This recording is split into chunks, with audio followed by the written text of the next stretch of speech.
Because it is 12:04, so we're going to get ourselves started here. I want to call the April meeting of our COG Board of Directors meeting to order, and thank you everybody for joining us today. We have many of us in person, as well as many members who are online and virtual as well.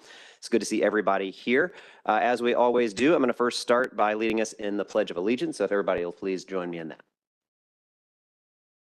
I pledge allegiance to the flag of the United States of America and to the republic which stands one nation, under God, indivisible, with liberty and justice for all. Oh. I think I heard someone say play ball. All right, we're going to begin with our chairman's report. As a reminder, our meetings are audio and video, as well as being live streamed on the COG website. For those that are here in person, one of the added benefits you get, of course, is that today's lunch comes from Taco Bamba. Originating from Falls Church, Virginia, Taco Bamba was founded in 2013 by Chef Victor Alibisu and now has many locations around the region. The chef combines his culinary education with his Latin American heritage to bring a unique style of cuisine and menu at each neighborhood location. So thank you to the COG staff for making such an outstanding selection, and I hope everybody enjoys their lunch. We are going to also have one other quick note for everybody. I want to flag that we are changing the date of our May COG board meeting to May 1st. I think everybody has had outreach from the COG staff to make sure that you know about this. I want to ask you to please make sure you double check your own calendars. I know that being able to assemble all of us in one place at one time is difficult enough. So changing that date is important though. So please check to make sure you've got that date saved on your calendar. First, the next, I'm going to now move to agenda item number 3, which is to turn it over to our Executive Director, Clark Mercer, to give us updates for the Executive Director's report. Mr. Mercer, let me turn it over to you. Okay, thank you, Mr. Chairman. Have a few good updates, so indulge me for a couple minutes here. Transportation Alternative Set-Aside Program. This past month was a big month for TPB. They approved 15 non-highway projects in Virginia, totaling just shy of $20 million in federal funding through the Transportation Alternative Set-Aside Program. And that's one of the largest allocations TPB has ever approved, and that's due to the increase in federal funding, which we have discussed over the past year.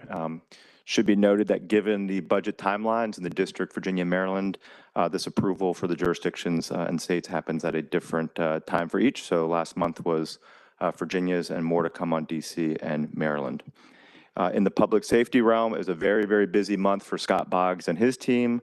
Last month, over the course of 2 days at the Masonic Temple in Alexandria, they hosted the COG Fire Health and Safety Symposium. And folks, they had over 200 of our firefighters and emergency professionals from across the region attend. And the public safety team also hosted, with a number of your elected officials and staff, a number of tabletop exercises through the Emergency Preparedness Council that's led by Arlington County Chair Libby Garvey and our SWAT and public order subcommittees. Also included an exercise with Cybersecurity and Infrastructure Agency and the DC Homeland Security Emergency Management Agency. In environmental planning, there's been a lot of action due to the strong leadership at the federal level. The Biden administration, a lot of grant dollars available, and Jeff King and his group successfully completed and submitted to EPA a new priority climate action plan under EPA's Climate Pollution Reduction Grant Program. And then followed up from that, they worked with partners from across the region to develop 2 very large proposals seeking funding to implement some of the priorities included in the plan. Each of these applications is roughly a little under $100 million and focuses on commercial building energy efficiency, partnered with COG partners in the Richmond and Hampton Roads area for that application. And in Maryland and DC, the application focused on doing work on residential energy efficiency, solar, and purchasing of electric vehicles for government fleets. So we are going to be awaiting decisions on those applications. And Maryland and DC and Virginia also submitted their own statewide applications. So we coordinated with them. That's the reason why different items were in different buckets for those applications to complement the applications from the respective states. On air quality, our most recent podcast is all about air quality. And with this month being Earth Month, the podcast features our air quality chief, Jen Desimone, along with representatives from DC Department of Energy and Environment and our clean air partners. All right, you've got some of these printed out at your desk. They're also online, but we have a number of new publications. We'll be talking today about the new report called Conserving Trees and Forest in Metro Washington. It's been posted on our website. And we have a special guest today that's going to talk a little bit about our tree canopy goal, a former member that sat with you for many years, who's instrumental in getting this done. Second, Lynn Erickson and Rachel Byerl and our transportation team have created a People's Guide to Transportation Decision-Making in the National Capital Region. There's a printed copy at your seat, and this guide will help community members understand how our state DOTs, transit systems, and other agencies collaborate. You also have a printed copy of the COG annual report. It showcases our commitment to connecting leaders and driving impactful change on items like metro, climate change, advancing housing goals, and providing transportation grants and assistance. On the note of housing goals and recent publications, there's an article out today in the Post kind of summarizing the status of our housing goals and if they've been met and have not been met. It was a good article, sobering in the sense that we have a lot more work to do. It highlighted some of our jurisdictions that have met their goals, others that are working towards those goals.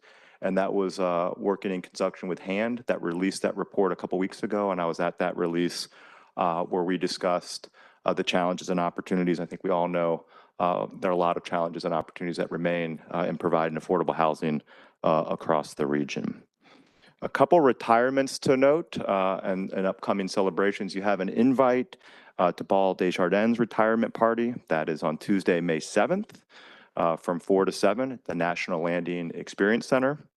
So Paul, 39 years here at COG, so pretty impressive run. A round of applause. And we're going to do a lot more to celebrate Paul at that event. I hope you can come. That'll be obviously open to staff and board members, but our planning directors and a number of stakeholders in planning and housing and development world will be there in May.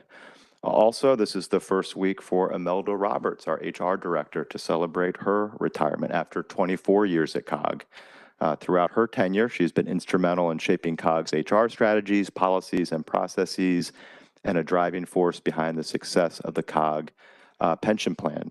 She also spearheaded the establishment of the Institute for Regional Excellence, which is a year-long program between COG and the George Washington University that works with local government staff where graduates become certified public managers. So join us in extending a congratulations to Imelda for her terrific tenure here at COG. And then lastly, the Biden administration EPA finalized a rule around forever chemicals. Steve Bieber is our lead working with your water utilities and stakeholders on that. They're still kind of working through what that rule is and what that means for your water utilities.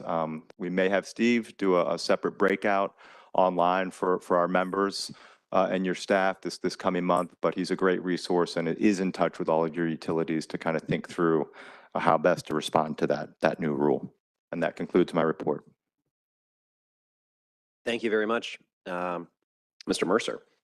All right, next, I'm going to move to agenda item number 4, which is amendments to our agenda. I want to check with our colleagues to see if anyone had any amendments to our agenda. First, I'll check in the room. Checking online. Seeing none.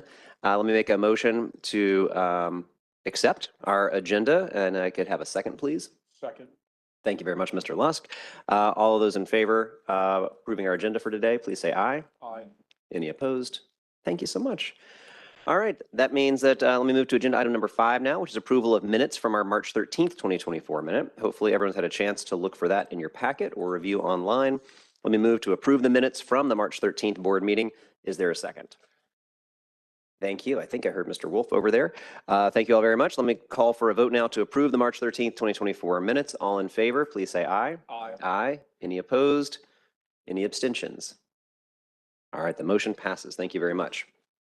And then we made agenda item number 6 very easy for you. The consent agenda, there are no items on the consent agenda.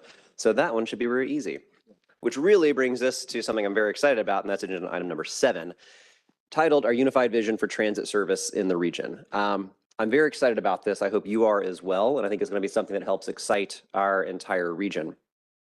As this board has discussed time and time again, our region has got to identify long-term solutions to ensure that the systems that make up our regional transit networks are financially stable and are offering the level of service our residents need and deserve. I am very proud of the members of this board, your collective action and your collective work, both as individuals and as groups, to be able to meet some of the challenges most recently as we help secure and work in partnership with WMATA for funding for the next year or two. And while regional coordination on WMATA's budget and WMATA's continued progress on ridership, service, and public safety have been very encouraging, it's also clear we're still facing some critical decisions that are going to impact our future and require our thoughtful and decisive leadership. WMATA is, of course, just one part, albeit the largest, of a regional public transit network that has evolved over time. It's a network with more than a dozen rail and bus providers, offering varying service levels, different technologies, different fare policies, as well as an array of funding and governing models that do not always work together seamlessly. And I think if we want to unlock our transit network's full potential to really realize and meet this moment, I think for our entire region, and then reap the transportation, the economic, the environmental benefits that it can offer, we've got to seize this opportunity to develop our long-term solutions that are going to fully address some complex transit needs of our entire region. To tackle these challenges, the Executive Committee and I invited WMATA to join COG in partnering on a year-long initiative to develop a unified vision for transit service in the region. I'm very grateful for and I'm pleased that WMATA's board chair, Mr. Paul Smedberg, accepted that invitation. He's here today alongside WMATA's general manager and CEO, Randy Clark. And I think today is a first step to help highlight our interest, our shared interest in this joint effort. And another reminder for all of you to please circle that May 1st date on your calendars. Because on that day, downtown DC, which is also highly metro accessible, we're going to be meeting at the Mayflower Hotel, and we're going to be bringing our two boards of directors together, for what I firmly believe is going to be a historic meeting to officially set in motion this initiative. And I know it's going to be a lot of hard work, but I also know that this body and these members are up to the challenge. I've said it many times, I think world-class regions deserve world-class transit, and I know that every single person here agrees with that. It's up to us as leaders to advance this vision and ensure a better future for our communities. While we have met our short-term challenge, we can't pat ourselves on the back and think that we've actually fixed this long-term, and I'm really heartened and excited about the hard work that we're going to do together to be able to meet this moment and meet that challenge. So what I want to do next is turn it over first to our COG Executive Director, Clark Mercer, to help share some of his insights about this potential partnership. Then I'm excited to introduce and bring Paul Smedberg up to be able to talk about it from the WMATA board chair's perspective, and of course as well our WMATA general manager and CEO, Randy Clark. And appreciate all of you taking time out to join us today for this and looking forward to the first. But Clark, let me turn it over to you. Well, thank you, and I'm excited to hear from Chair Smedberg and Randy. This is the next iteration and discussion that we have been having as a region now for a while, which is one, let's make sure Metro has the funding that it needs to be successful in the short term, but clearly everyone cognizant of the fact that a long-term fix for Metro and transit writ large in this region is needed. And so Chair Allen and Chair Smedberg have communicated over the past month about bringing our boards together to have this discussion. And obviously more details to come on May 1st about the substance of what this engagement will look like. I think the chair pointed out some really good markers that this is obviously involves Metro, but it involves our operators and our transit systems across the region. What transit means in this region has grown over the last few decades. We have a lot of different operators and stakeholders, and it is important that they're all at the table for this discussion and that we put all the issues that we know have been percolated and talked about in the past on the table to talk about with kind of no predetermined outcomes, but have a robust public discussion that doesn't just lead to another report on a shelf, that leads to actionable items where folks are bought in throughout the entire process to act and to address some of these longstanding issues kind of once and for all. So with that, I'll hand it off, and obviously many more details next month. And between now and next month, we'll be talking, I know Randy and Paul will be talking to their members one-on-one, and obviously we'll be talking with each of you one-on-one to provide additional context as we move into the May 1st meeting. Thank you. Thank you, Mr. Mercer and Chair Allen, and good afternoon, board members.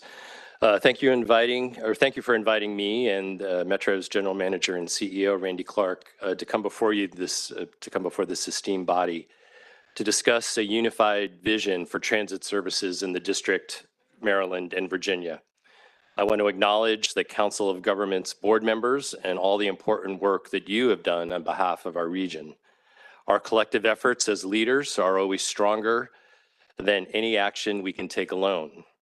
Today, we come to this meeting publicly declaring our support for a key step forward to that future, establishing support for a reliable long-term funding source for transit and creating a unified vision for a world-class regional transit system. An interconnected network that better meets the needs of our residents, businesses, and visitors, that drives economic vitality and advances equity and sustainability goals. Recently, there has been fruitful conversations about the region's future and a recognition that we need to change and innovate in order to keep being a major tourist destination, a place where people want to live and businesses thrive. There have been commitments from leaders across the national capital region to make the decisions necessary to ensure that that future is realized. During our budget discussions, as you all know, we've been meeting with state and local officials to overcome our financial gap that we had this year. And one thing that is really clear, their commitment to the investment in WMATA. They understand the importance of WMATA to the economic success of this region. And they understand that we, as Mr. Mercer said, have to once and for all come to a resolution on some form of dedicated funding, so we're not doing this year after year after year. The model has been broken for a long time. We have to fix it. So the WMATA Board of Directors supports this joint initiative and accepts the charge to immediately move the effort forward. Mr. Clark's career and my public career have been built on advocacy for equitable transit and building regions, and particularly this region, that supports the greater good. I publicly pledge that my support toward this goal, and thank you again, Chair Allen, for the invitation to advance this very important initiative. Thank you very much, Chair Smedberg. Let me turn over also to our GM, Mr. Clark. Yeah, well, thank you. And I'll just, I think Chair Smedberg summed it up very well. And I just take a couple moments I want to acknowledge Clark and the COG team. It's been incredible since COG has been the executive director. He and I probably talk 3-4 times a week. Can't ask for a better partner here. I mean, we are truly two bodies that clearly have to work really well together to advance our regional goals. So I want to thank Clark and all of his team publicly. Thank you, Chair Allen, Chair Smedberg, for your leadership on this. You know, this is going to take serious regional, and I use the word regional leadership to move this thing forward. And I think this is a big first step. These are the seeds of something that we might look back and be one of the more defining moments in the history of this region if we're all committed to having a true regional vision and working together. So I'm really excited about what we're trying to do. This has been done across many regions in the United States for transit. And when it's done well, and it's done transparently, and it's done in a public way, it really brings people unified together. So as the chair mentioned, this model's been broke for a long time. This is not about Metro. It's about all of us. All boats have to rise here and work well together. We're committed on the staff level to be as open and transparent and want to work with everyone. And then I also want to just thank again all of you and your part and the staffs for working with us on the FY25 budget process. Obviously, very, very challenging process, but we did, I think, in a very collaborative, productive way, and I appreciate that. So this is a historic moment. We're excited to be here, and again, thank you for the opportunity to join you. Thank you very much again, Mr. Clark, Mr. Smedberg, and Mr. Mercer. It is I think it's going to be a historic effort and meeting. I think it's, don't shy away from the fact that it's going to be incredibly hard.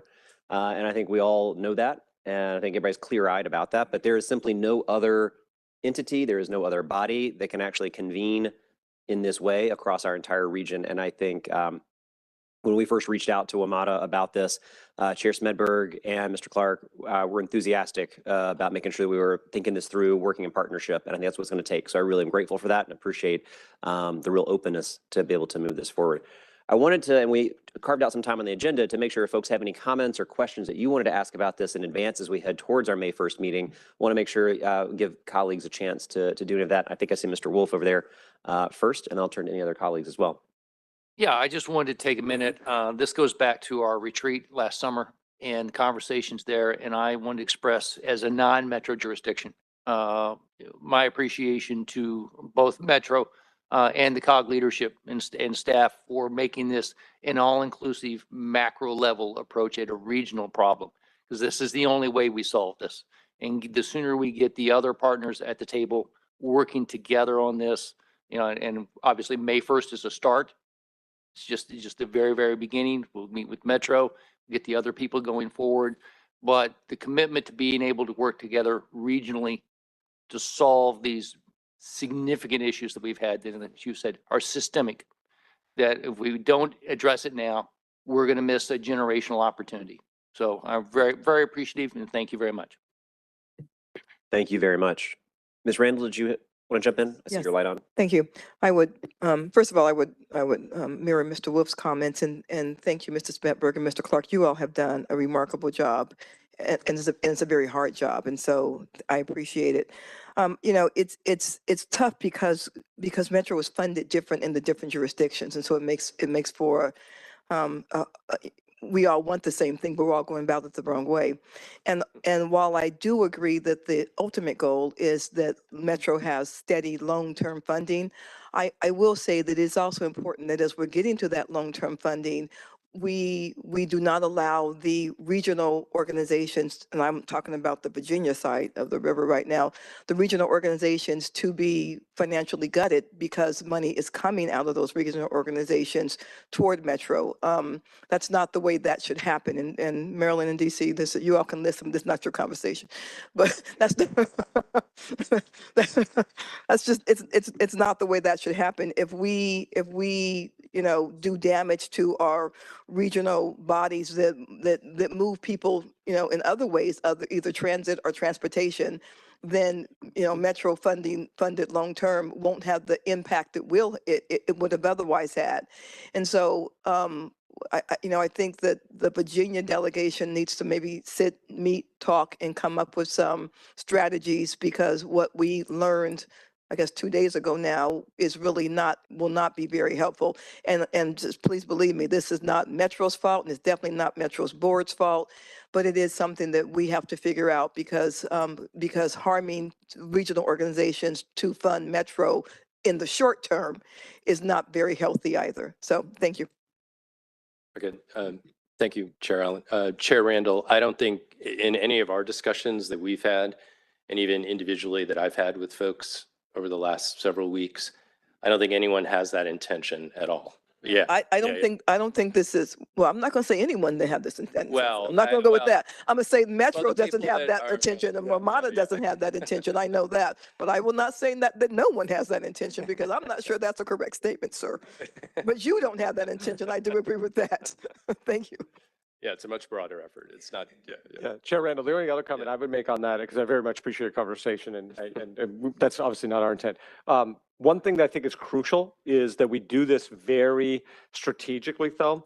I've noticed, I've been here about 18 months, and I guess I'm not the new guy anymore, but we do tend, and I don't mean your comment specifically, but I probably should have mentioned this in my remarks. We do tend as a region to immediately jump to governance and who's paying.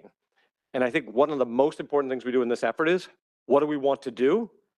And we got to figure that out before we decide who's paying and governance.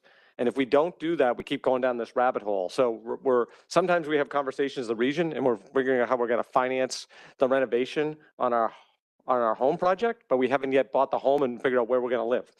And I think if we do this very methodically and collaboratively and using a lot of good data, we will allow that to happen in a parallel but methodical way, and it'll prevent us from going down to those, which will, I think, get to the root of your problem, which is we don't go zero summing. We talk about additive and holistic. Thank you. Staff has sent me a note, so this is all for all of us.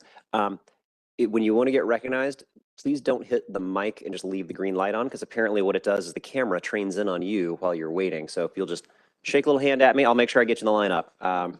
But so, quick words of wisdom from Always listen to the staff. That was not directed at Ms. Randall at all, at all, at all. I was going to ask Mr. Mercer if you wanted to touch on this. I mean, that conversation was really important. And as we think about a May 1st meeting, and we also think about our summer COG retreat where all of us will come together, which I know this will be a major topic we talk about. And I'd certainly invite Mr. Smedberg and Mr. Clark if you want to chime in on this as well. Any things you want to highlight to the members over the next couple of weeks that they should be thinking about or working on to come best prepared into that May 1st conversation to help arm and equip everybody? Sure. And following up on Ms. Randall's point, there's going to be a lot of different priorities and stakeholders throughout this region, and thinking about who needs to be at the table and involved. And I think we will propose a model that facilitates a lot of participation and talk about what that looks like on the 1st, but flagging. And we've had some preliminary conversations with folks in the District of Maryland and Virginia. We want executive, legislative branches, representative. We want buy-in on this because we don't want this to be an effort that's a report that goes on a shelf. That's one. Two, you know, COG was involved when Metro was stood up many decades ago. And when we talked about transit in the region, it was kind of Metro Rail, right? And transit has grown over the last many decades for a variety of different reasons and a variety of operators. And we need to have, to Randy's point, that discussion. We need to step back and say, what do we want out of transit in this region? Let's define that first, and let's get to some consensus on what we want. Once we can define what we want, we can then articulate, this is the cost and options to pay for it. And that may be palatable, it may not, but that first we need to define the scope of what we collectively want as a region.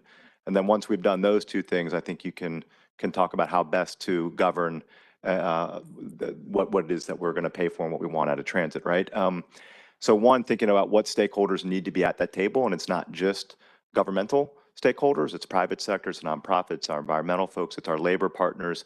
I don't want to go through this process and at the end have someone say, well, this looks nice, but I wasn't involved and it's going to take me a while to get my arms around it, or I'll just put it on a shelf. We want folks bought into this so we can move it forward. So that's the biggest thing, is to think through who needs to be at that table. And obviously we'll talk a little bit between now and then about a scope of work and what we need to get this done in a professional way. We're thinking through some folks that can help us with this, that you will know and recognize and respect, that have worked across the region. But we're going to need some additional help to move this forward. So we'll fill in more details on the 1st in terms of what that schedule might look like for the next year to get us to an end date and a report that we produce. But right now, obviously think about, okay, if we're really going to do this and we're really going to talk about transit, this is my operator that operates my bus. They need to be at the table.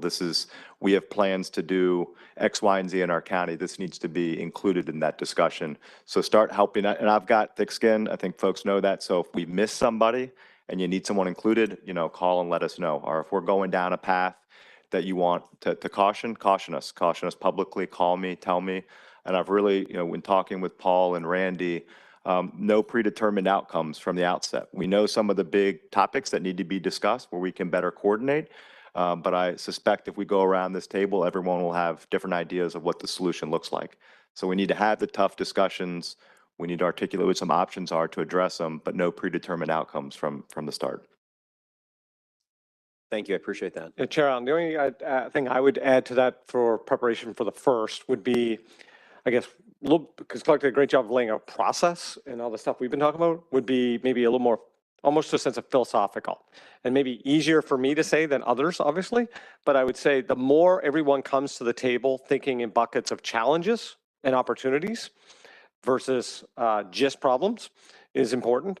So that could be defined as a project. It could be defined as service. It could be defined as coordination. It could be a lot of things. But I think one of the process things we have to do is start bucketing challenges and opportunities, because then that helps drive the conversation. And then again, probably the easiest thing for me to say and the hardest thing for most people to do is come in with the greatest mindset of regionalism.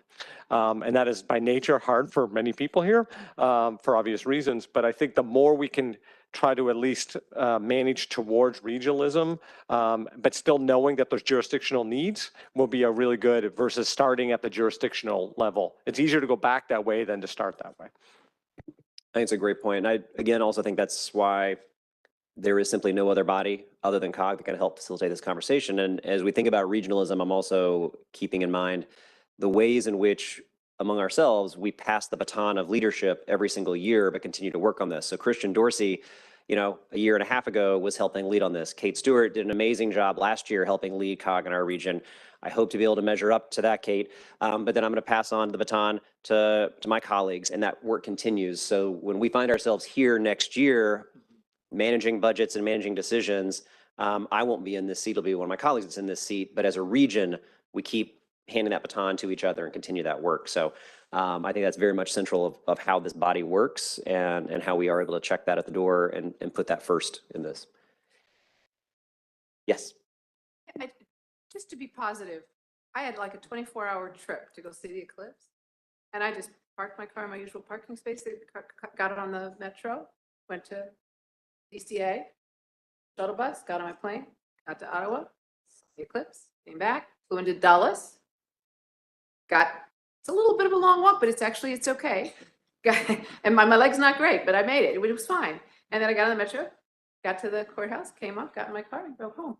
It felt like everything worked. And I will say I left on Sunday and the metro was full. I think there was and it just felt like we've come out of it. And I don't know if that's worth anything, but it just all worked and it felt great. So thank you. Well, Randy's being. Thank you. Yeah. We'll take positive stories. Like in the social media world of today, negative stuff obviously always is the froth that rises up. But clearly, as a region, the pandemic's behind us. The thriving is starting to feel normal again, and Metro's going well. So just statistically, on the weekend we moved over 1 million people. That's 2 weekends in a row that we did over 1 million people. Sunday we supported the Cherry Blossom 10 miler, the Defenders home opener, the Nats, and the Caps. That's 4 big events, and we did it, quite frankly, pretty seamlessly. And then in March, as we closed March, we had an 85% ridership combined recovery to pre-pandemic. So a lot of stuff is going in the right direction. So I appreciate they had a really good trip. I was worried about Sunday hours, right? Yeah. It is. I think we agreed on that. And I went online and it told me when the train, I did my track your route, figured the whole thing out, and the trains actually came when they were supposed to. It was great. It really did work. I'm sorry I don't do Facebook anymore and Twitter. I mean, I probably should try to post something, but anyway, thank you. Thank you. We appreciate it. All right. Any other questions or comments? I'm looking up online as well. All right. So I know everyone is going to work between now and May 1st, and I'm really looking forward to that conversation. Again, thank you, Chair Smedberg and Mr. Clark, for being here and joining us today. I know we're all looking forward to May 1st when we get back together again. Thank you. Absolutely. Thank you. For our next item, then, we're going to turn to agenda item number 8. For this, we have the honor of being joined by former Fairfax County Supervisor and longtime COG board member Penny Gross, who's going to talk to us about an issue she has championed for many years here at COG and across the region, and that is, of course, our region's tree canopy. She's going to be joined by the COG Regional Tree Canopy Subcommittee Chair, Michael Knapp, and COG Principal Environmental Planner, Brian Lecouture. Brian, tell me if I mispronounced that. Did I get close? I got perfect. Well, that's good. Thank you. They're going to provide a briefing on the state of the region's tree canopy. We're going to consider a resolution to adopt a regional tree canopy goal after that. So Supervisor Gross, it is wonderful to see you as always, and let me turn it over to you. Thank you, Mr. Chairman. I retired only 3 months ago, but I must say I miss you all and the regional work that we all support. I am delighted to be with you today to bring to fruition an initiative begun during my service on CPC and the COG board. And I am confident that this board will move the measure forward. We have slides. If we can go to slide 2. I know this slide is a bit busy, but the Swiss Army knife concept provides in pictorial form many of the positive effects that a healthy tree canopy provides. We need to stem the steady forest cover loss in our region that threatens air and water quality resources and our quality of life. Managing our forest cover resources as our region grows is our responsibility as regional leaders. The Chesapeake Bay program and other partners have validated the degradation of our environment with each passing year of tree cover loss.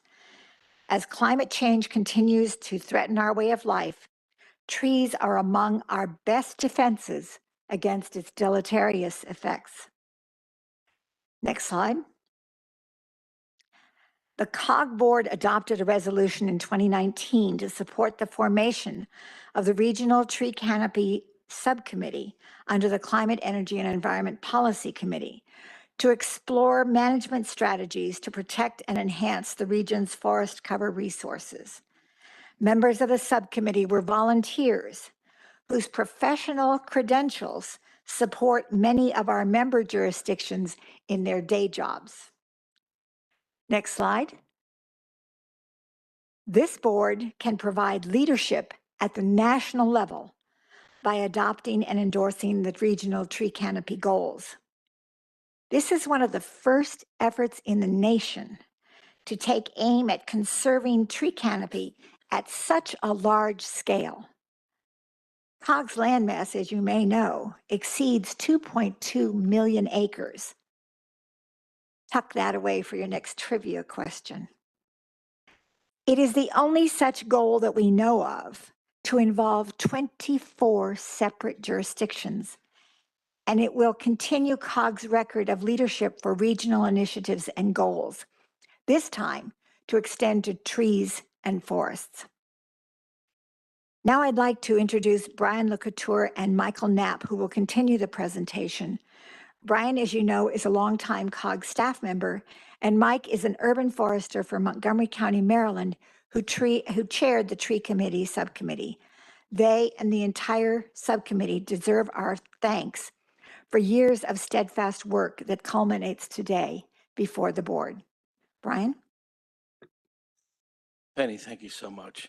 And I just want to say thank you very much for your leadership throughout this whole process for the last 30 years. not to make you feel old, or me old for that matter. Good morning, I'm Brian LeCouture. I'm the forester here on the staff at Metropolitan Washington Council of Governments. I wanted to just provide you a little briefing outline here to give you an idea of what you're going to see today. First, I'll provide a history of regional tree conservation initiatives, committee considerations involved in the tree canopy goals. And then Mr. Knapp will provide an overview of the recommended tree canopy goals and then the monitoring process, and then recent legislation supporting this resolution, and then resources to assist in goal implementation. And I'll go into that a little bit more in a little bit. And then finally, I'll turn it back to former Supervisor Gross to present our proposed 2024 resolution. Next slide, please. Thank you. So in our region, there has been tree and forest legislation going back over 30 years and probably, beyond.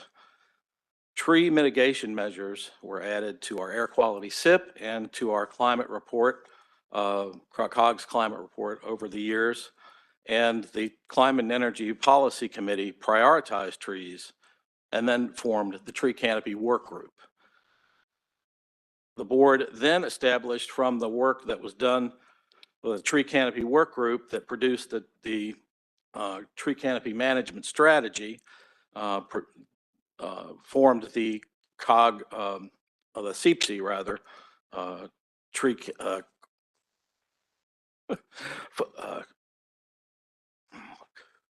forestry committee we have today, the Regional Tree Canopy Subcommittee. Sorry. This committee then provided successful examples of our local member programs in our tree conservation cookbook, which is just a compilation of many of the measures already being done in our region to provide help assistance with preserving trees in our communities, as well as planting trees. And then the current document, the 2024 Conserving Trees and Forests in the Metropolitan Region, is the one that we has produced this work to date. From this report, COG will then develop a tree action plan, and that's upcoming in the next probably year. The next slide, please. So the committee, the Regional Tree Canopy Subcommittee, had the following considerations it used in developing the work that we have come to today. As I mentioned, we have a long history of leadership in this region. The Chesapeake Bay program was critical in providing land use and land cover data that was consistent for us to be able to come to the accurate data analysis that we have today. COG produced back in 99, 2000 with the assistance of the National Park Service grant the first regional land cover map that was used, Landsat. But trying to provide consistent Landsat data over the years was difficult. The Chesapeake Bay program and the Chesapeake Conservancy provided the platform, for us to be able to continue this work and continue to do it and update it every 5 years. So that has provided an apples and apples and apples comparison for several years moving, so that we could then form very solid opinions and scientific data to determine where we are at this point. Our current canopy is estimated at 49.6%, and it shows we're losing 4,300 acres of trees a year. It is our contention that establishing a regional tree canopy goal will then inspire and spur further action, because our members are already doing a lot, but we need to do more, further action at the local level. And then finally, this action plan will provide tools and resources to help our local governments once this is out, and they'll help them implement it. So here, to explain the recommendations, turn it on, I'm going to turn it over to our committee chair, Michael Knapp, former director of urban forestry for Fairfax County, and currently working for Montgomery County as an urban forester. Michael? Thank you, Brian. Good afternoon, Chair Allen and board members. Brian just introduced me, so I'm not going to go into that, but I am going to give a little plug for the department I work for, which is the Montgomery County Department of Permitting Services. I will be presenting an overview of the recommendations contained in the report entitled Conserving Trees and Forests in Metropolitan Washington. The report consists of 3 parts. The first part is a case for conserving trees and forests. The second part is tree canopy goals for the Metropolitan Washington region. Part 3 is identifying the right level of canopy for your community. The next 3 slides will provide a very condensed summary of the recommendations contained in Part 2 of the report. We don't have time really to cover Part 1 and Part 3. In order to identify what a realistic and sustainable amount of canopy coverage for the entire 2.2 million acres of COG landmass would look like, our subcommittee analyzed Chesapeake Bay program land use, land cover data, tree canopy gain and loss trends, local, regional land use, transportation, and housing plans, etc. We also weighed the relative effectiveness of local tree conservation programs in the region. Our analyses suggested that it is feasible to support a tree canopy goal of 50% over the next 25 years. The graph on the right of this slide shows the results of 3 scenarios that we studied. Scenario A, which you can't see very well, but it's the orange line, plots the 2014 and 2018 trend line from present until the year 2050 and indicates the regional tree canopy will decline to around 44% by 2050 if we continue in our present course. In other words, if we continue with our present programs and rate of land development. This equates to approximately 120,000 acres of tree canopy. To help you visualize that, that's about half the acreage of Fairfax County, Virginia. This magnitude of loss would be associated with significant losses of environmental, ecological, and socioeconomic benefits provided by the trees. The reality is that our region has to take steps to mitigate future canopy loss or pick up the bill in one form or another, either through funding and building alternative technologies and infrastructure that provide the same level of services the lost tree canopy provided, or by experiencing a decrease in regional environmental quality and economic vitality. However, it is possible to reverse this magnitude of canopy loss. Scenarios B and C, which are the blue and green lines on the graph, show the impacts of different levels of tree planting and tree preservation during land development and indicate that the 120,000 acre loss can be significantly reduced or even reversed through enough effort.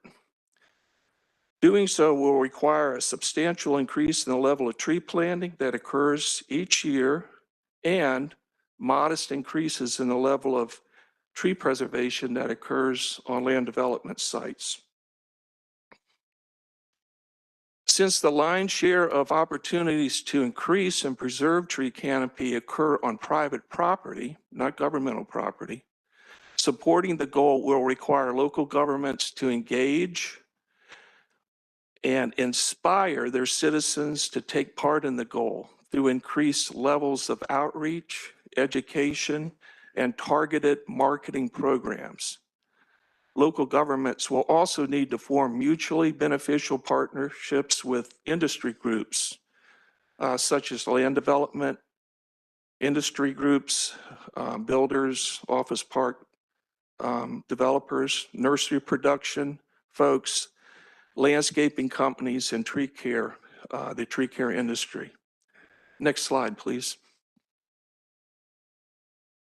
This slide provides a summary of the tree canopy goal recommendations provided in our draft report. First of all, is the overarching goal of 50%. This identifies the minimum percentage of tree canopy coverage recommended for the entire COG membership area. The time covered by this goal is present day until at least the year 2050. Number two is intermediate goals based on population density and urbanization. And number three is smaller scale target goals for general land use categories. The smaller scale target goals reflect a take care of the pennies and the dollars will take care of themselves approach to achieving and sustaining the regional goal. It's our impression that if adopted, we will be the first council of governments in the country to provide this level of guidance to local governments in terms of the smaller scale goals. Next slide, please. An important takeaway from this slide concerns the recommendations is that they should be regarded as best management practices and goals for communities to aspire to. They are not intended to be prescriptive or regulatory in nature. Our recommendations will serve as general guidance, but each jurisdiction will still need to identify their own set of tree conservation objectives and goals based on conditions found in their own communities. Next slide, please. These are recent and current legislative initiatives provide a good indication that COG jurisdictions are recognizing a need to protect and manage tree and forest resources. The bad news is that the two Virginia bills listed were vetoed by the Virginia governor on Monday. However, to look at the silver lining here is a recognition that the entire state wanted to take advantage of the enabling legislation that's already offered to Planning District 8 of Virginia or North Virginia.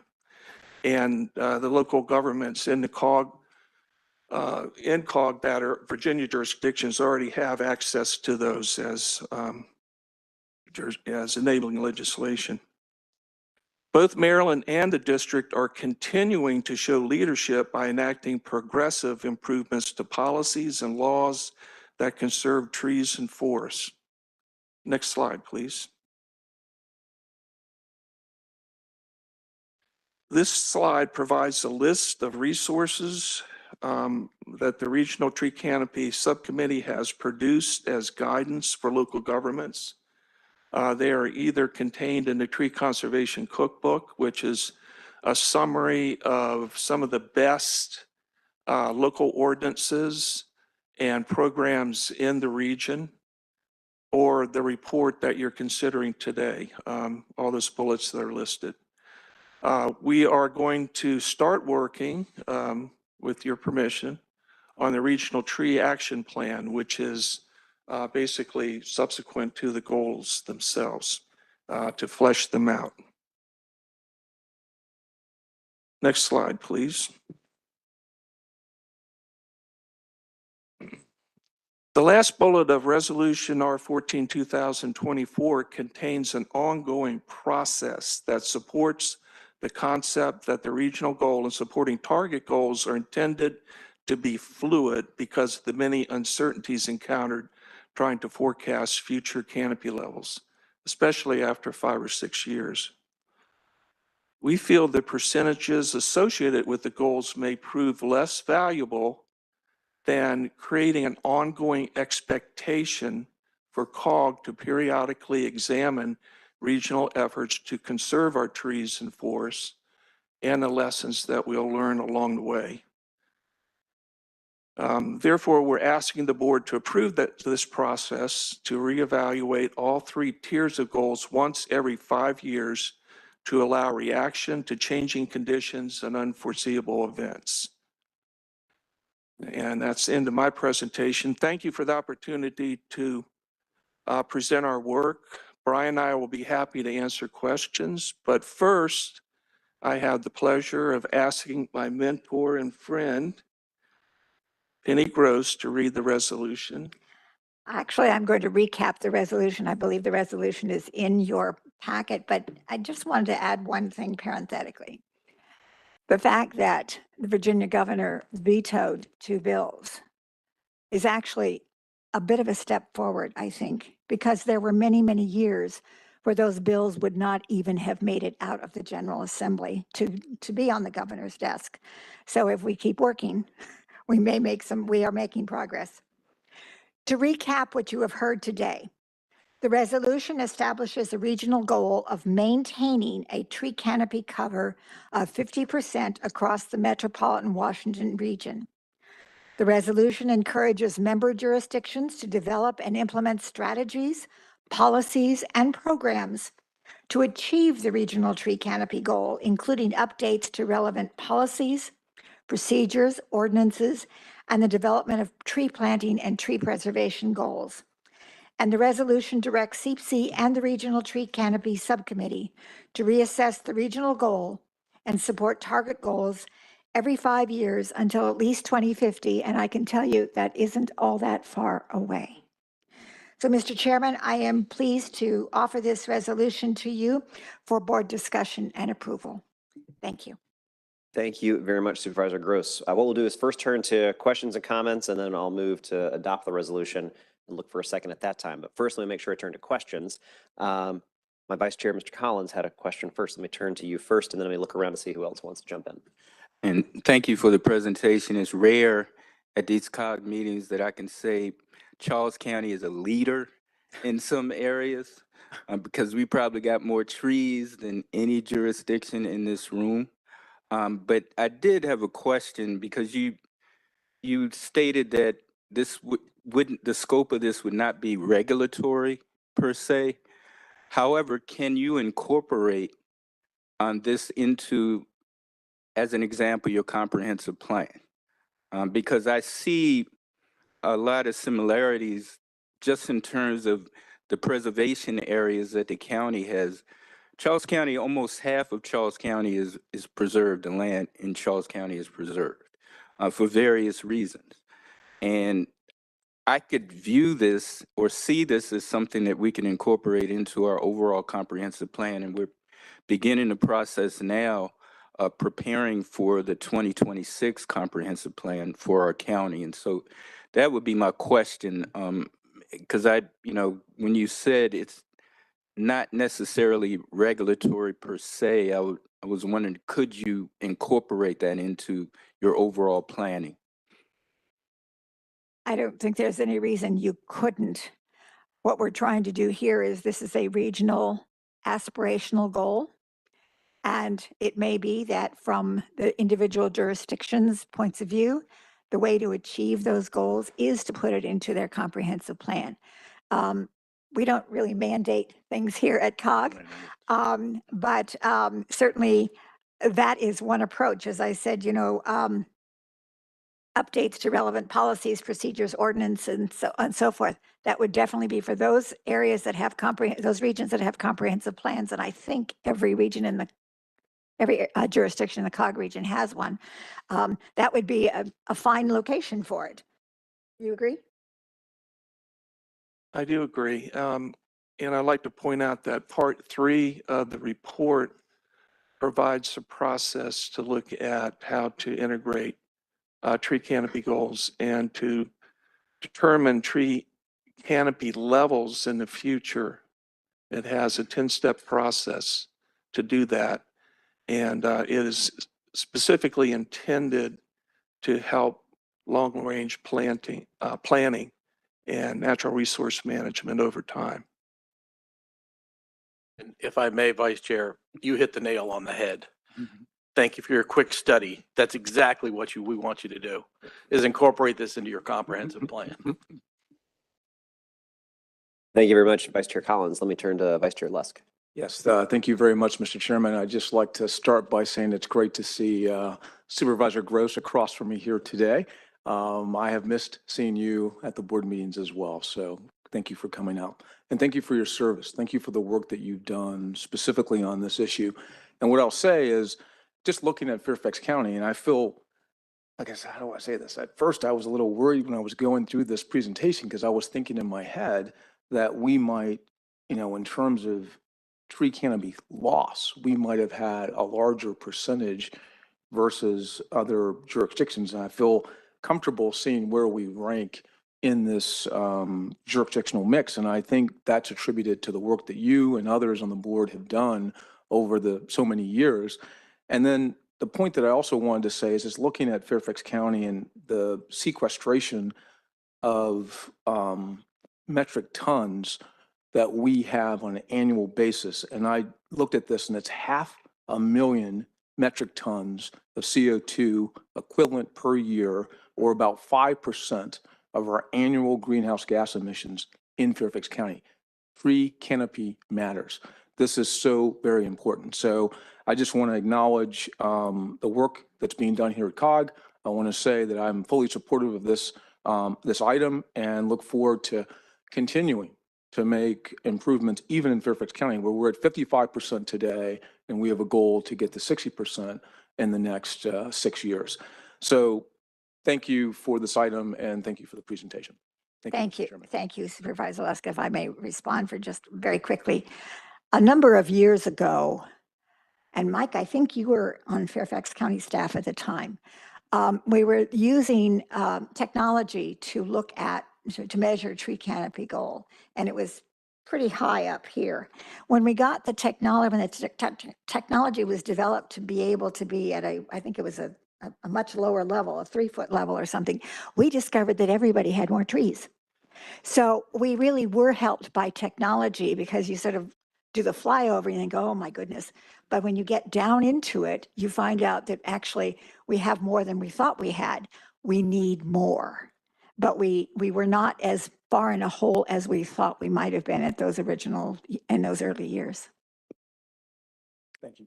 Thank you very much. Mr. Wolf, I had you next in the lineup. Yeah, I was just curious, and thank you again for the presentation, and I don't think anyone questions the importance of this.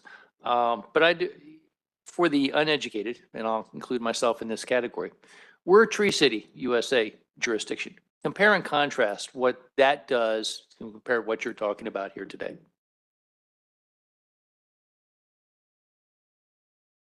I'll take a shot at it. Tree City USA is an award administered by the National Arbor Day Foundation, and it relates basically how much jurisdictions are spending on a per capita basis for tree planting and tree programs.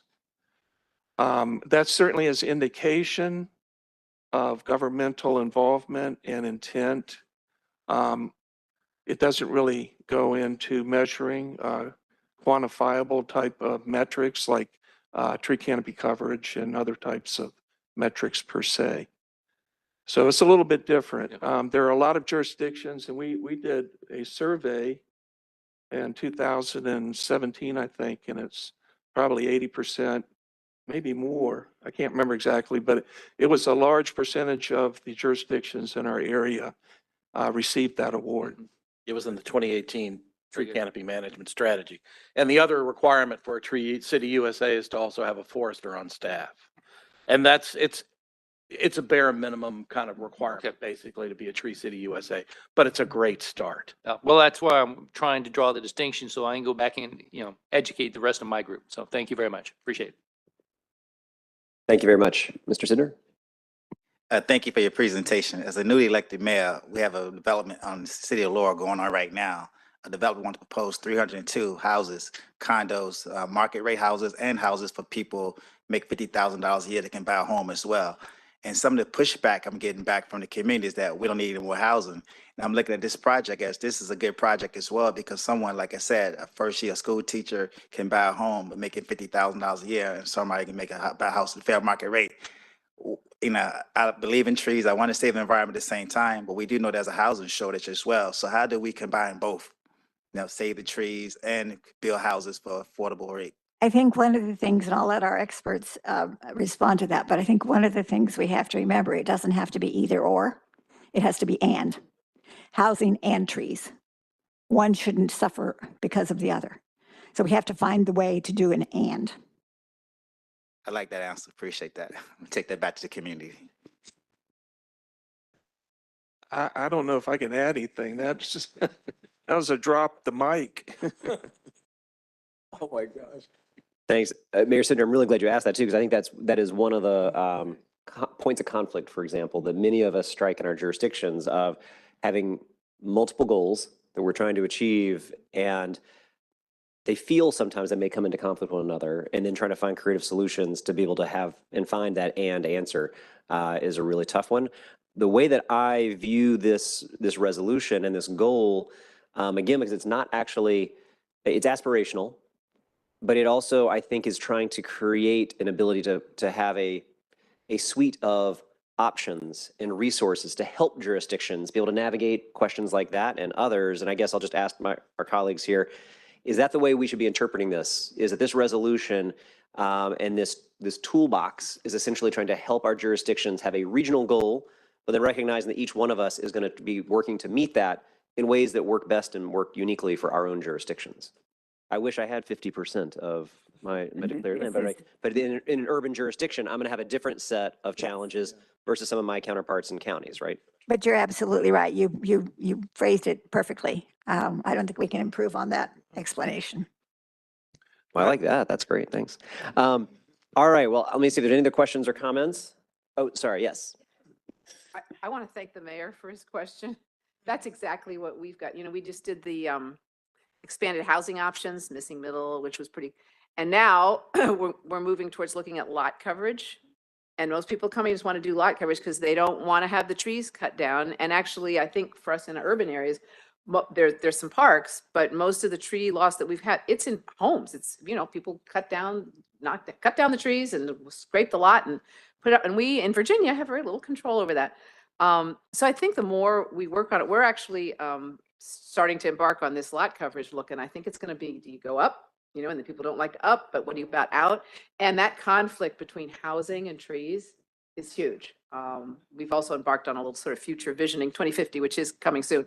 And I think it really boils down to the people who want the whole county covered with trees and the people who want to house everybody. And somehow we gotta mesh it. And I don't have the answer, but we're working on it. And I'm glad that we're taking it up here because I think the more we have minds working together and can share ideas, the better it'll be. And it has to be the right kind of trees. Yeah. Because too often we mandate certain kinds of trees and there just isn't enough space for the roots. You know, we need to understand not only what's above the ground and you can see, but what's below the ground, but you can't see. Oh, yeah. And that's been one of our big challenges, trying to preserve trees. Yeah, and designing the street trees. Yep. And all that kind of stuff. But I assume this will all help all of us figure all that out. Thank you. One thing I'd like It to, is great to see Penny here. Thank you. if I might, I'd like to add one thing here about housing development. I think a lot of the perspective that we lose a lot of tree canopy to housing is because the tree losses in areas that are very noticeable. When you look at this from the satellite view and you look at it over time, like decades, you realize that the stronger both the tree preservation law that you might have had in effect at the time of the development took place, but also the tree replacement, those trees just don't sit still. They continue to expand. And the more trees you can plant within reason, that tree canopy is replaced over time. So just looking at this one metric, you may lose forest cover or a native forest stand to a housing development and all the infrastructure it requires. But if you go back into some of the older subdivisions in the inner suburbs in Washington, D.C., you realize that a lot of that canopy has been replaced by either what the developer planted initially or what homeowners have done over the years. So it's not this continual saga of tree canopy loss. It's trees disappear in one area to land development and other types of clearing, agriculture, et cetera, but they also reemerge in other areas. Issue for us is the lot coverage because people build as much as they can. There isn't any space for a tree. But thank you. Well, it's different wherever we are. Yeah. The answer to that, Libby, is plan for trees. So when you build, plan for room for trees. And that's really what it's all about, because a lot of times they're not thinking about, oh, where are we going to put the trees? It's an afterthought. And so if it's done in the process, oh, let's make room in the curb and gutter. Let's make room in the yards. Let's make a park. Let's make room for trees. Yeah. Plan for trees. That's your message. Yeah, Like that. in our own defense, that's what we're doing, but some places we can't plan for them and they don't plan for trees. I mean, that's what we're dealing with. That's the lot coverage thing. So anyway, done. I've got four more folks in the lineup here. I've got Ms. Perry, then Ms. Mitchell, then Ms. Stewart, then Mr. Glass. So, Let me turn to Ms. Perry. Mr. Chairman, I was thinking about, since we have so much of our open space owned by the feds, how do we incorporate the feds into this?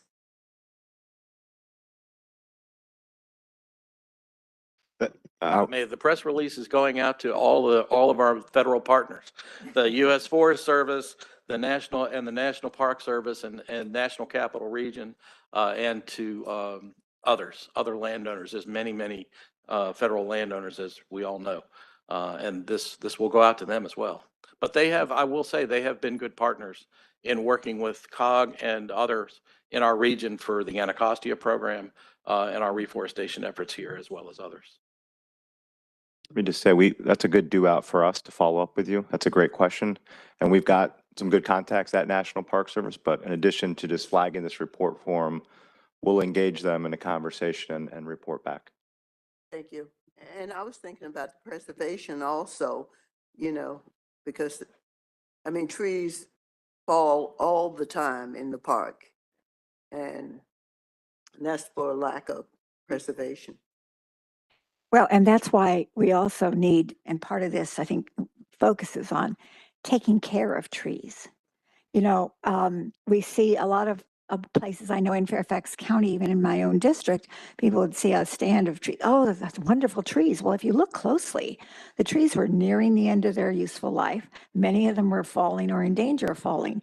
They had not had the kind of effort to preserve the trees. And I would think with the federal government, since the question was asked, right now, there's so much talk about what they're going to be doing around the tidal basin for the cherry trees and why the cherry trees have to come down and why some of them will be replanted. Boy, isn't that a great opportunity for a lesson? Stumpy. Yeah. We don't want more Stumpies, but we understand why Stumpy got to be Stumpy.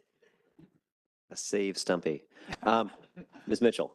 Thank you, Mr. Chair. And again, thank you so much for your report. And I appreciate it. In College Park, we already created our tree ordinance, but what I would like to see in regards to the tools in the toolbox, especially for local cities and municipalities, how to work with developers in planting the right trees.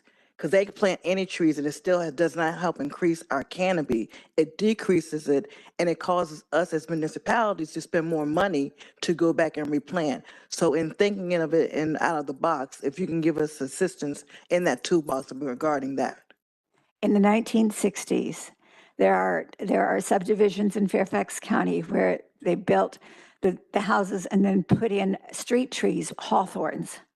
Well, and now, of course, sidewalks, you can't have a sidewalk and a hawthorn tree at the same time because you're going to hit your face every time because they don't grow up enough and then they start falling over. And so the right tree in the right place is another piece. And also, as we experience more climate change, our tree species over the decades is going to change. And so the things that we're used to right now, our grandchildren may not see because they've been replaced by other trees that will grow in the new climate. So we need to be very careful. It's not just any old tree. It's got to be the right tree. It's got to be the right species. It's got to be the right height. It's got to be able, you've got to figure out whether it's going to overwhelm the house. And that's why I think our forestry departments will be more important, and probably the private tree companies will have to get more involved. It's not just scrambling up the tree and cutting down a limb. It's going to be more advice to the consumer as to what is going to be the best. Thank you. All right, I'm going to go to Ms. Stewart, Mr. Glass, then Ms. Reed, and then we're going to move to our resolution after that. Great. I just wanted to say thank you, and particularly there's so much great stuff in the report, but I also appreciate, I think it was section 9 of the first chapter, the need to recognize and manage the costs associated with trees. And I think that goes to the conversation we were just having in terms of making sure that we're maintaining trees, we're educating people about maintaining trees, and also providing support so that people will plant trees on their own property. And I know when I was the mayor in Tacoma Park, we do our own LiDAR study of the city limits. And one of the things we found is the best place to plant trees sometimes is on private property, but people may be concerned about the cost or the maintenance. So providing that assistance and building that into our budgets and our long-term plans can help some people get over that fear. And so I just wanted to say I appreciate that call out here in the report, and I look forward to the action plan and hope to see some strategies that we can take in a region to really help educate people and provide them that assistance to take care of trees. So just thank you. Thank you, Ms. Stewart. Mr. Glass. Thank you, Mr. Chair, and thank you, Supervisor Gross, for bringing this back up and joining us. So picking up on what my Transportation and Environment Committee colleague, Councilmember Stewart, was just referencing, while a lot of the questions have been about new tools in the toolbox, I'm going to say that we identified problems with a law and regulation that was passed a decade ago in Montgomery County. We had a street tree law where trees cut down in private lots, as has been referenced for the McMansionization, developers have to pay a fee. But the problem was, over the last decade, that fee was not increased. And when we went through the budget recently, we learned that over the decade, because of the lack of funds, we lost the opportunity to plant 10,000 trees. So while we're looking for new ideas for the jurisdictions that already have tree ordinances and fees associated with them, I would encourage you to look at the charges that are placed and whether they are commensurate with the actual cost of trees today. Thank you. Thank you, Chairman Glass. That's a very helpful point. And James, I'm going to ask you, you're chairman of the Board of Supervisors Environment Committee. Refresh me here. We had in the past years, builders could, I believe, contribute to a tree planting fund that we could then use that funding for planting other trees. So we were doing some of that, were we not? Yep, yeah, and we still do. So if they don't meet the up to 30% tree preservation requirement, they can make a contribution to the fund. But it is it is incumbent upon the jurisdiction to make sure they collect those, follow those along and make sure before the final permits are okayed that they've paid those fees and that it doesn't just sit there in some sort of an escrow fund, but actually gets redistributed to pay for new trees. Thank you, James. Thank you. And Ms. Reed, I'm going to turn to you for the final comment. I'm going to make the motion to move the resolution. So great presentation, fully support the resolution. We're very small, Fairfax City, the epicenter of Northern Virginia. 6.2 square miles, 25,000 people. We have an urban forester and, we fund what we care about. And bringing on Anna, she's been there for a year, has been huge for our community. But all of this is also very nuanced. And I say this because people who want to preserve trees, there was an interesting article in the Washington Post over the weekend about environmentalists pitted against environmentalists. So we're trying to build a trail, but there are people who don't want to build the trail because trees. But there are trees, like there are healthy trees, and we've done an inventory, which ones are healthy, which ones are fair, which ones are in poor condition. But there's this thought that any tree that comes down is bad for the environment. And so we are faced with this reality of we don't want trails, we don't want pedestrian walkways, we don't want things that are going to create active transit and get people out of their cars because of the impact to the environment, which is taking down any trees. So that's one thing we have to look at. All of this is far more nuanced, and it's writ large because we're such a small community. It's like, I feel like we deliver a very concierge level of government to our 25,000 residents who know us all by name and who come visit us frequently. The other thing is the impact of invasive species of trees, like the spotted lantern moth, whatever. We were looking at cutting down trees to destroy the habitat of an insect that's going to destroy, vegetation that we desire. The other thing is invasive vines. English ivy is eating our city. It's like the zombie apocalypse. If you walk around our city and look up, there is ivy growing all the way to the tops of trees. And that was another bill that died in Virginia, was something to support education and making sure that we're not selling English ivy in nurseries for people to make the problem worse. So in saving tree canopies, it's not just about not cutting them down. It is about what are we doing? I live in a neighborhood, my house was built in 1953. I walk through my neighborhood and there is massive amounts of English ivy growing up people's trees. It's like, how do you get homeowners to just snip the bottom of the vines so that they save their trees? That is a huge hurdle too. The other one in my old neighborhood, and we have a lot of post-World War II neighborhoods in the city of Fairfax, people are cutting down mature trees because they put solar panels on their homes. Again, environmentalists pitted against environmentalists. I want solar panels on my home. I have too much shade from this 40-year-old tree. I'm taking it down. What is the right thing here?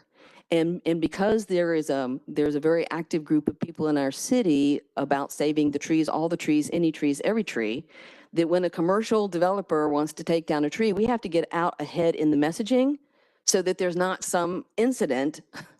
It's like, well, we're putting out a message. These trees are coming down because they're going to be replaced by better trees, different trees, healthy trees.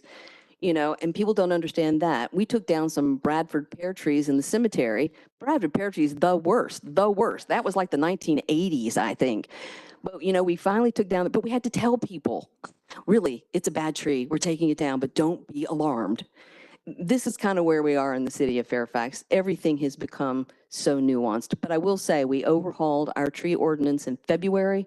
And one of the things we did, because we have a lot of redevelopment going on in the city, is requiring much deeper setbacks for projects. And we are requiring a certain amount of trees, shrubs, and greenery of the correct type, native plantings. We have not undergrounded all of our electrical wires, and it looks like we're not, for a long time, we are not going to underground all of our electrical wires. So as we put bicycle lanes and shared use paths along like Blenheim Boulevard, trees are going to have to come down, but we need to replace them with trees that we're not going to become competing with the power line. There's just so much to this, but I think this is a great foundation to get people committed to it, but then I think we need to have really good conversations about best practices, best policies, and this competition between trees and trails and trees and solar panels and trees and housing. It's all very nuanced, but this is a great start. Mayor Reed, we need to go back to what I had said. We need the and. And on that, thank you all very much. What I will now do is move to approve Resolution R14 2024. So moved. Second. I heard Mr. Lusk with a second. So moved. I moved it. I moved it. So you need a second. Council member. All right, who moved it? Moi. I think Mr. Allen and Mr. Lusk and. We're using the and. This is now known as the and act. Okay. Any further comments? All right, not seeing any more comments. All right, let me call for a vote to approve Resolution R14 2024. All those in favor, please say aye. Aye. Any opposed? And any abstentions? All right, thank you very much. The measure passes. Thank you, Chair Allen. All right, let me move into right away into our next agenda item, number 9, commuter connections. The board is going to receive a briefing on the program under the Transportation Planning Board at COG, Commuter Connections. We're joined by COG Deputy Executive Director for Metropolitan Planning, Kanti Srikanth, and COG Transportation Operations Program Director Dan Sheehan, who's going to brief us on the program, how it helps manage our road congestion. There's no action item on this, but we look forward to continued success. And so let me turn it over to Mr. Srikanth. Thank you. Thank you, Mr. Chair and members of the board. So my colleague Dan Sheehan and I are here to brief you about a very successful COG program to manage travel demand. And the program is called Commuter Connections, that is designed and implemented by the Transportation Planning Board. So we wanted to brief this board about this item now because this is the 50th anniversary of this program. Next slide. So I'll start with a brief introduction and provide some context for the program. And Dan will then review the program's offerings, its effectiveness, and some of the recent enhancements we have made to the program as the program matures to its 50th year. Next slide, please. So the region has been one of the most attractive regions in the country for a long time. This means that the region has been and continues to grow, which means more people, more jobs, more households, and all of this means more traveling for work purposes, traveling for commerce, traveling for other general life's purposes. And while we want this growth, we also want to manage this travel demand in a way that the safety, reliability, and efficiency of travel is not compromised, and that this travel happens in a sustainable and environmentally sensitive manner. That is indeed the mission of Commuter Connections. That's the program. And the impressive thing is TPB has, and COG has had this vision and doing this for the past 50 years, even though some of the sensitivities are more recent. The way the Commuter Connections program accomplishes its mission is to help people who are traveling to work to do so more on modes that is not on a single occupant vehicle. Rather, it is via sharing a ride in a carpool, in a van pool, maybe on transit, or perhaps walk and bike. And that's what we have been doing for the past 50 years. Next slide. So very briefly, the concept or the science of travel demand management is very old. It's more than 100 years. But this idea that we will approach this at a regional level began in 1974. So back then, 1974 was also an interesting year. Something else happened very important at a global level. If people remember, there was the oil embargo that happened. That was one of the reasons that the region began to say, we need to manage our travel demand. That is also one of the reasons people became responsive to these messages and to this outreach. So that was when the Commuter Club began. And the region back then was much more of a federal government region. So Council of Governments partnered with the GSA to start focusing on working with the people, particularly the commuters, saying, where do they live? Are there people who live close to each other? Are there people who are working close to each other? So we here at COG had a mainframe computer. We would get this information, run the computer overnight, then write a letter. Mr. X, you are living close to Miss Y, and both of you are working near Z. Maybe you guys can carpool. So that is how we started in 1974. And then in 1987, the local government began to participate in this program. I said, well, our residents are much more receptive to this. We are having more employment centers. We are beginning to see some of these commute challenges within our regional jurisdictional boundaries. So they joined, and then the program was rebranded to call Ride Finders in 1987. And then around 1995, another thing happened. The Clean Air Act amendments began to require transportation planning organizations, such as the TPB, to evaluate the emissions from the vehicles that are plying on the roads, and to ensure that those emissions stayed within certain limits. And in 1995, in this region, the TPB was finding it particularly challenging to meet that test. That was when the state DOT stepped in and said, we are going to fund programs in the region to help people reduce their commute travel and pick transit, carpool, van pool, or walk and ride. So they started funding the program entirely, and they started enhancing the program offerings. And that was when the program was rebranded into Commuter Connections. So what are all the different service or programs that Commuter Connections offers? Dan will walk you through that. Dan? Thank you very much, Conti. We can go ahead and skip ahead a couple slides. Perfect, thank you. So Commuter Connections operates several free commute-oriented programs, and the two listed on this slide are our most popular. Our proprietary ride matching system pairs individuals that have similar commutes together for potential carpool and vanpool opportunities. Interested individuals register for this program through our website, mobile application, or with assistance from one of the region's local rideshare coordinators. The rideshare system sifts through over 12,000 program participants and recommends potential rideshare partners based on origin, destination, and preferred travel times. The Regional Guaranteed Ride Home program provides commuters with a free ride home in the event of an unexpected emergency, personal illness, or unscheduled overtime. This program gives commuters who don't have a car parked outside their work site a peace of mind that they can get home in the event of an emergency. Rides are capped at 6 per year per individual. Next slide. The Commuter Connections team develops and maintains several free resources for commuters, 4 of which are highlighted on this slide. Our park and ride lot map shows park and ride locations throughout the region, stretching from Baltimore down through Central Virginia. Helpful information such as lot capacity, transit connections, and bike parking availability are also listed in the map. The bicycle route map highlights major regional trails and helps cyclists navigate along bike-friendly roads. Both of these map products are available on our website and contain the most up-to-date information. We also print paper maps every year or two, which are distributed in bulk to stakeholders when requested. We develop and maintain a bicycle to work guide, pictured number 3 on the slide, a commuter cost calculator, a vehicle miles travel calculator, and many other additional resources that equip commuters with the knowledge of finding smarter ways to work. Next slide.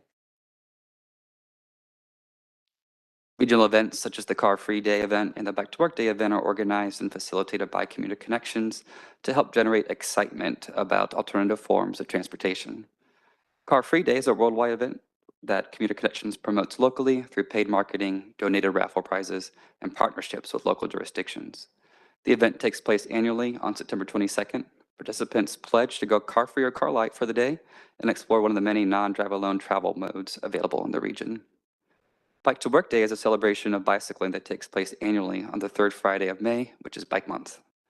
Commuter Connections partners with the Washington Area Bicyclists Association to serve as a lead organizer of the regional event. We convene a steering committee with over 100 members to plan and prepare for the event, conduct regional marketing activities, and facilitate t-shirt acquisition and distribution to all pit stops, which is a very important part of the event. Last year, more than 14,000 riders registered, and we're hoping for just over that amount this year. These regional events, along with the many other programs and services operated by Commuter Connections, are promoted through the regional mass marketing campaign. Each program and event has a marketing budget where we spread the word to the public through advertisements on websites, social media, radio, direct mailers, bike billboards, and other mediums. Complementing our outreach to the public is the Employer Outreach Program. For this program, employer outreach representatives familiar with each specific jurisdiction provide expert professional assistance to employers for commuting and telework needs. These representatives help employers establish commuter benefits and commuter assistance programs at their work sites. So that's a quick overview of our offerings, and now we'll dive into the monitoring and evaluation portion of this program. As with any public program, we recognize the importance of evaluating our programs and monitoring their effectiveness. Feedback is gathered from program participants via surveys, and this data is then analyzed and published into reports such as the TDM analysis report. Additionally, the public is surveyed as part of the State of the Commute, which helps provide insights on regional commuting trends. Data procured from these instruments informs decision-making on how to best operate and promote Commuter Connections programs and services. Next slide. As an example of this analysis, these tables represent some of our most recent findings. This analysis was conducted in late 2023 and crunched data collected from July 2021 through June 2023. These results show that the program helps reduce just under 200,000 daily vehicle trips and a little over 2 million vehicle miles traveled each day, which resulted in eliminating 0.4 tons of NOx and 0.3 tons of VOC emissions. Next slide. Other notable societal benefits include the number of hours we collectively spend stuck in traffic each day reduced by 2,883 hours and an estimated savings of 93 gallons of gas per day. All told, the Commuter Connections program is estimated to produce a total daily cost savings of $519,800 for commuters in the region.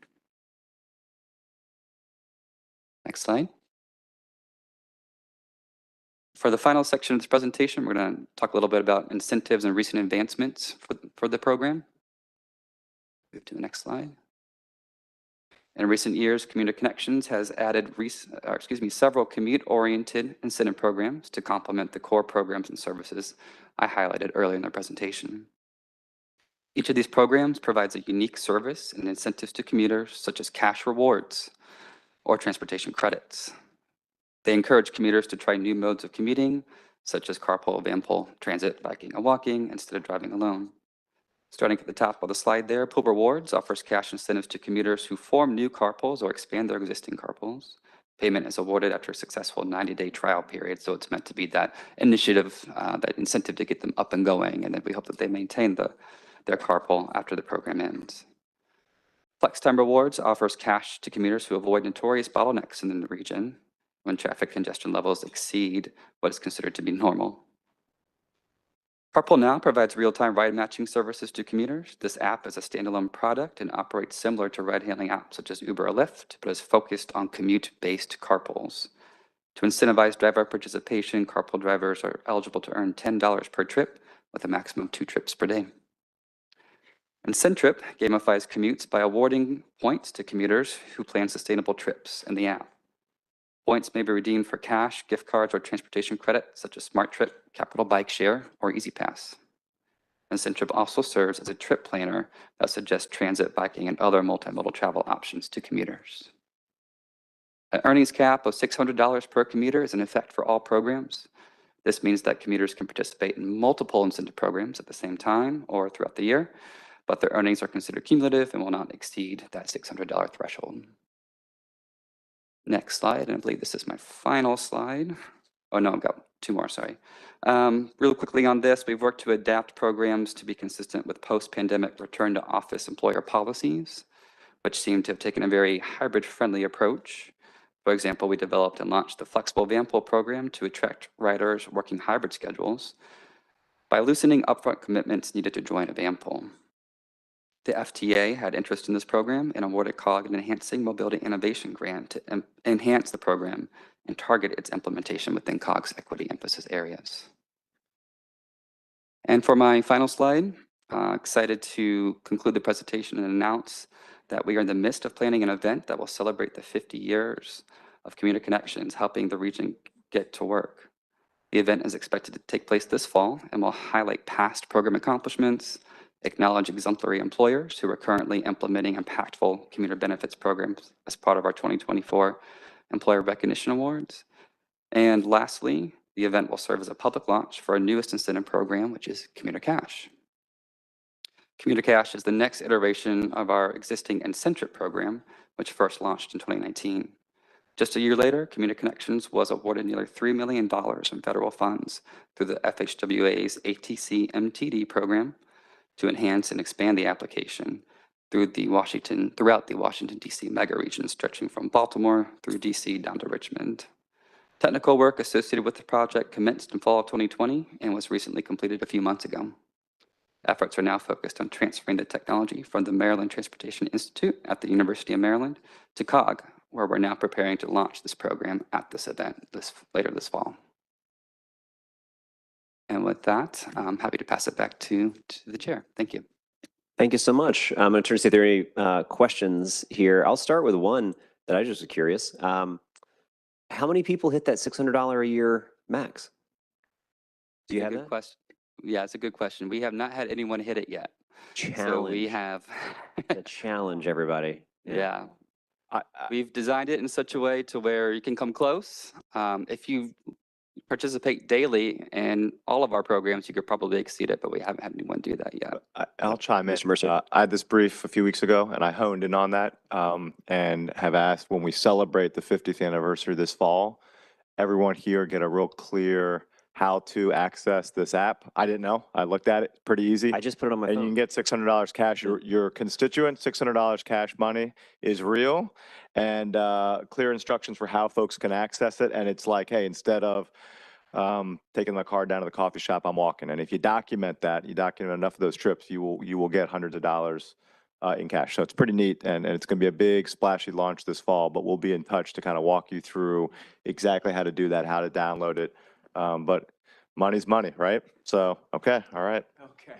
Excellent. Yep. Money's money. That's right. I just put it on my phone. So I feel like we need to have at least 100% participation on the board. That's great. Any other questions from folks? All right, one additional one. What is the date for this year's Bike to Work Day? I believe it is May 17th. Yes, May 17th. May 17th. Okay. So everybody put May 1st on their calendar. Make sure you get May 17th on their calendar. All right, let me look up on this online if there's any questions there. I don't see any.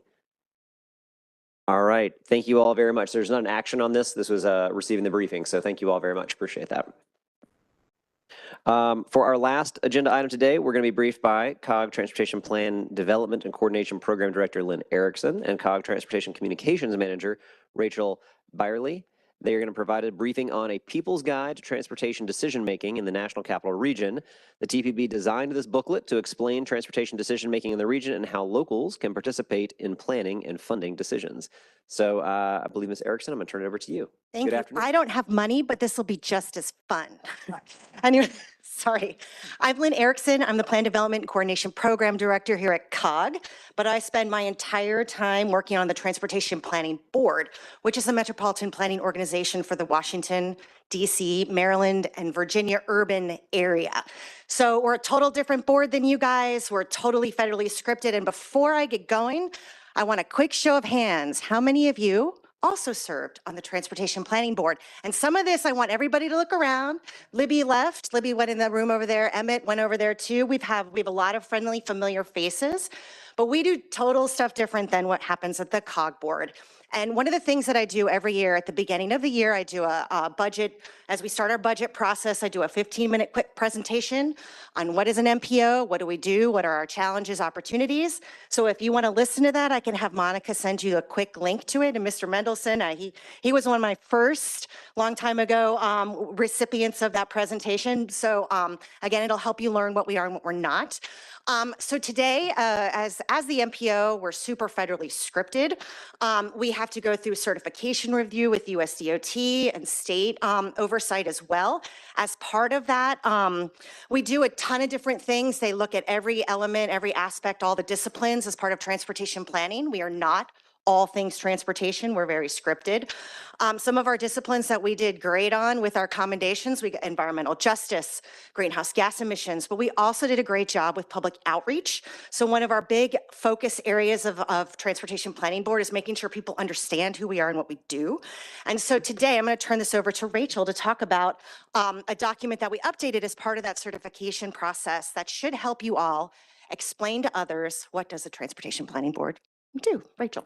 All right, thank you, Lynn. Thank you, Chair Allen and members of the board for this opportunity to present our newest publication from the National Capital Region Transportation Planning Board. And as Lynn mentioned, that is a People's Guide to Transportation Decision-Making in the National Capital Region.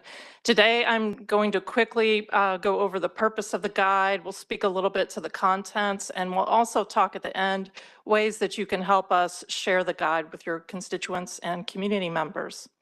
Just a quick bit on the background and development. As I mentioned, this just came out in winter 2024.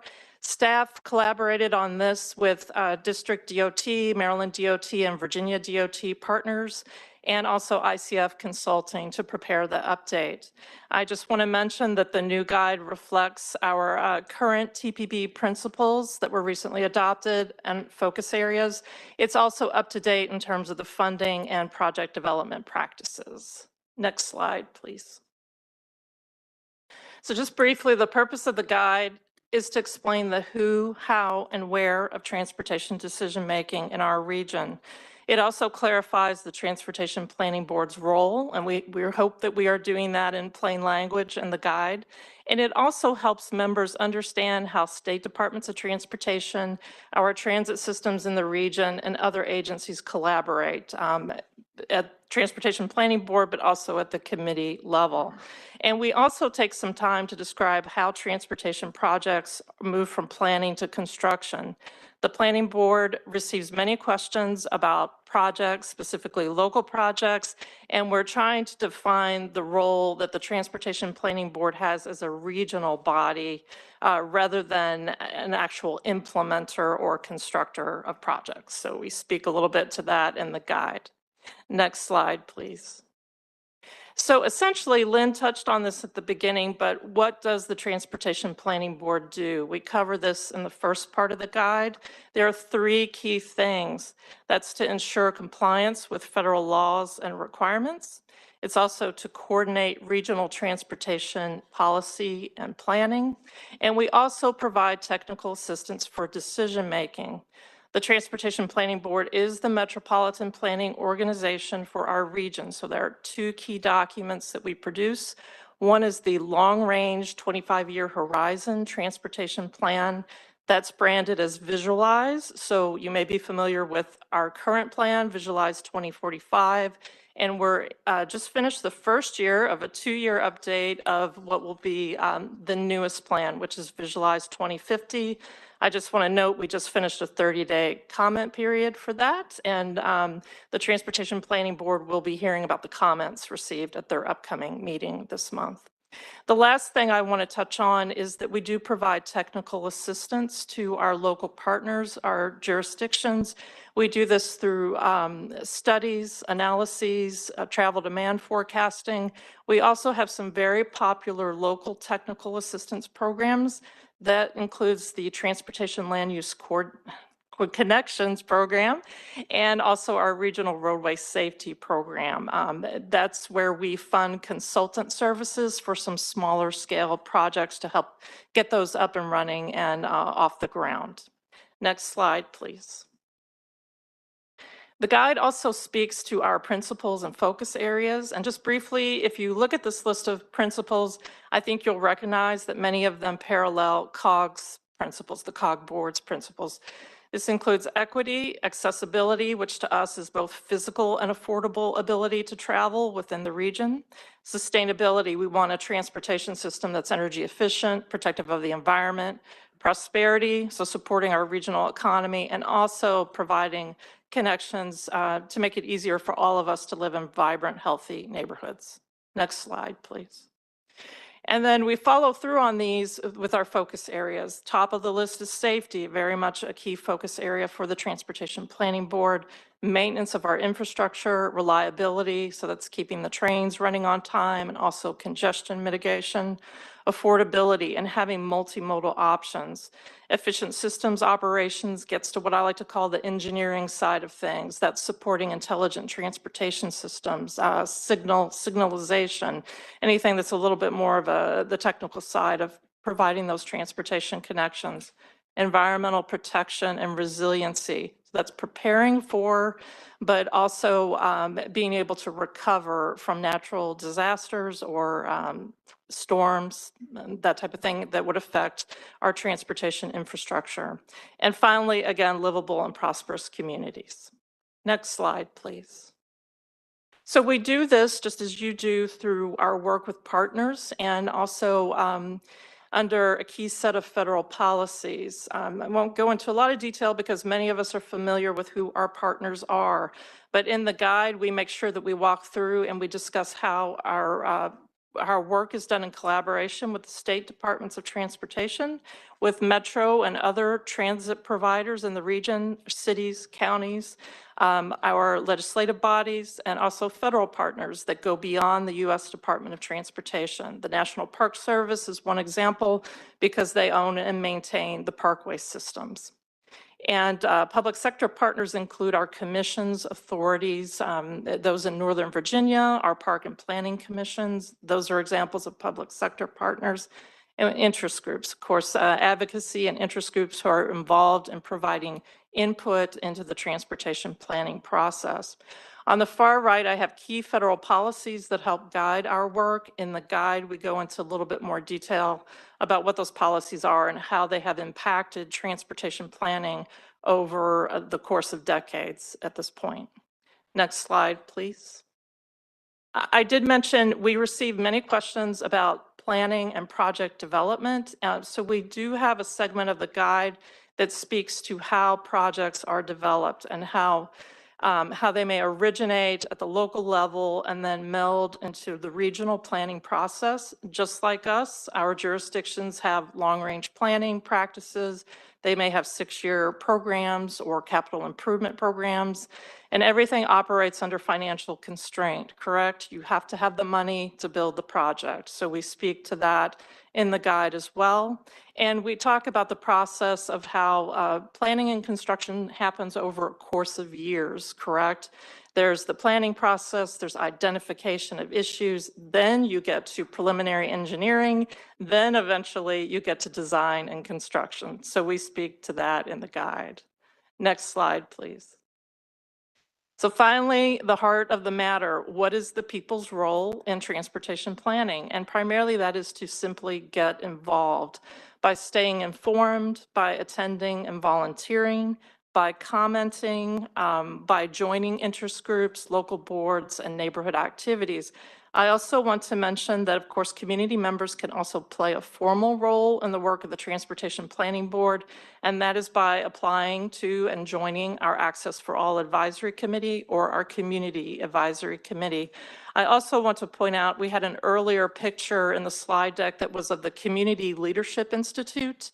We have this coming up at the end of April, beginning of May. This is an education workshop series that we're holding for the first time since the pandemic.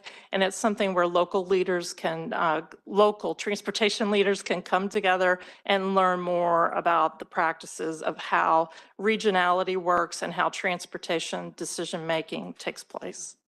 Next slide, please.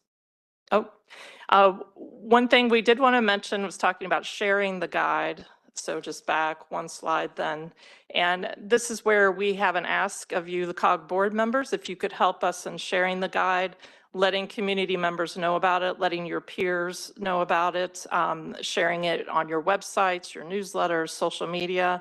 We provided print copies today. There's also a copy available online. You should have the link in your memo.